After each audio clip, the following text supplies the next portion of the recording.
ലാലേട്ടൻ ഈ ഹൃദയപൂർവ്വത്തിൻ്റെ ലൊക്കേഷനിൽ വളരെ ഹൃദയപൂർവ്വമായ ഒരു സംഭവം നടന്നു എന്ന് സത്യം പറയാനുണ്ട്. കുറേ കാലത്തിന് ശേഷം ശ്രീനിയേട്ടൻ ലൊക്കേഷനിലേക്ക് വരുന്നു. ലാലേട്ടനുമായിട്ട് കെട്ടിപ്പിടിച്ചുള്ള ഒരു പക്ഷേ സിനിമയിലാണെങ്കിൽ അത് അതിനേക്കാൾ അപ്പുറത്തേക്ക് വലിയൊരു സീനായേനെ. പക്ഷേ സിനിമയ്ക്ക് പുറത്ത് ലൊക്കേഷനിൽ അങ്ങനെ ഒരു മുഹൂർത്തം ഉണ്ടായി എന്നുള്ളത് അതെങ്ങനെയാണ് ലാലേട്ടൻ? അതിനൊന്നും നമുക്ക് ഒരുപാട് ഓർമ്മകൾ വരില്ലേ.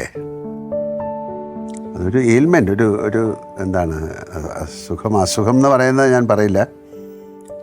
ഒരു ശരീരത്തിൻ്റെ ഒരു പ്രത്യേക അവസ്ഥയിലേക്ക് ഒരു ആക്ടർ പോകുമ്പോൾ നമുക്ക് സങ്കടം തോന്നുമല്ലോ. അപ്പോൾ ആരായാലും, ഞാനായാലോ നമുക്ക് പരിചയമുള്ള ആരായാലും നമുക്കൊരു അസുഖം വന്ന് അത് നമുക്ക് ചെയ്തുകൊണ്ടിരിക്കുന്ന ഒരു പ്രൊഫഷൻ ചെയ്യാൻ പറ്റാതാകുമ്പോൾ നമുക്ക് തീർച്ചയായിട്ടും സങ്കടം ഉണ്ടാവും. പിന്നെ ശ്രീനിയായിട്ടൊക്കെ ഞങ്ങൾക്ക് വളരെയധികം ബന്ധമാണല്ലോ.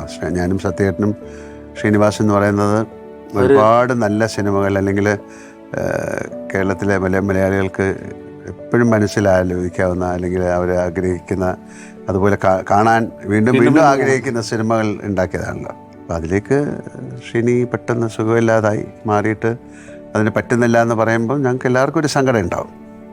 ആ വന്ന സമയത്ത് രണ്ടുപേരും കെട്ടിപ്പിടിച്ച് വളരെ ഇമോഷണലായിട്ടുള്ളൊരു ഇതായിരുന്നു എന്നാണ്.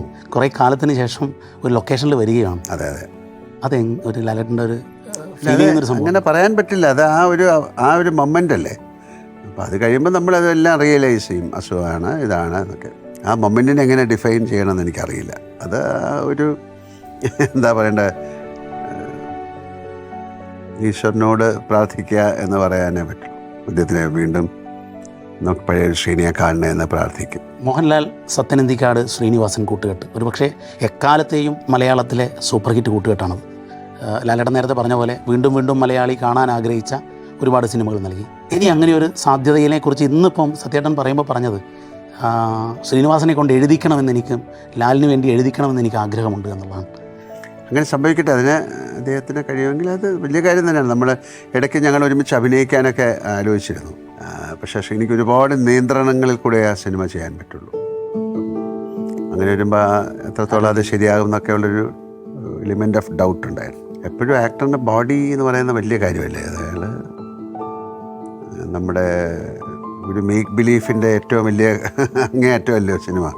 അപ്പം ഒരു നടൻ്റെ ശരീരം എന്ന് പറയുന്നത് വളരെ അത്യാവശ്യമാണ് എല്ലാവർക്കും. അപ്പോൾ അതിന് ശ്രീനിക്ക് സാധ്യമാകുമോ എന്നൊരു സംശയമുള്ളതുകൊണ്ട് അത് നടന്നില്ല. ഇപ്പോഴും അദ്ദേഹത്തിന് നടക്കാനും ഒക്കെ കുറച്ച് പ്രയാസമാണ്. പക്ഷെ അദ്ദേഹത്തിന് എന്നാലും എഴുതാൻ സാധിക്കുമെന്ന് ഞാനും വിശ്വസിക്കുന്നു. അല്ലെങ്കിൽ ഒരു കഥ ഉണ്ടാക്കാൻ പറ്റും, ഒരു കഥാപാത്രത്തെ സൃഷ്ടിക്കാൻ പറ്റും. സത്യേട്ടൻ അങ്ങനെ ചിന്തിച്ചു, അങ്ങനെ പറഞ്ഞു. നല്ല കാര്യം. എന്നോടൊക്കെ സംസാരിച്ചിട്ടുണ്ട്. അത് സാധിച്ചാൽ വലിയ കാര്യം. അത് അങ്ങനെ സാധിക്കട്ടെ എന്ന് ഞാൻ പ്രാർത്ഥിക്കുന്നു. ലോകത്തെവിടെയായാലും ഏത് സമയത്തും 24 വാർത്തകളും ഓഗ്മെന്റഡ് റിയാലിറ്റി പാക്കേജുകളും എക്സ്പ്ലെയിനറുകളും വിശദമായി കാണാൻ ഞങ്ങളുടെ യൂട്യൂബ് ചാനൽ നിങ്ങൾക്ക് സബ്സ്ക്രൈബ് ചെയ്യാം.